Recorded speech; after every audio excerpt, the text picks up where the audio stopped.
কিন্তু জাতির যারা শ্রেষ্ঠ সন্তান, আল্লাহ নবী বলেছেন মাউতুল আলম, তিনবার শব্দ উচ্চারণটা করেছেন যে যখন কোনো আলেম মারা যায় তখন শুধু আলেম নয়, গোটা পৃথিবী মারা যায়। এত মর্যাদা আলেমদের। এই সমাজের মানুষগুলি আলেমদেরকে সম্মান না দিয়ে জেলে ঢুকায়। আমরা অপেক্ষায় আছি, এই জীবন শেষ জীবন নয়।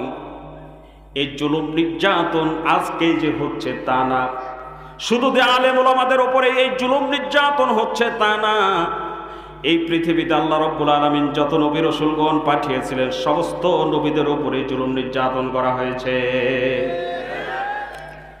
আল্লাহ পাক আফসোস করে বলছেন, ইয়া হাসরাতান আলাল ইবাদ, আফসোস বান্দার উপরে, যেমন একজন নবী পাঠালাম না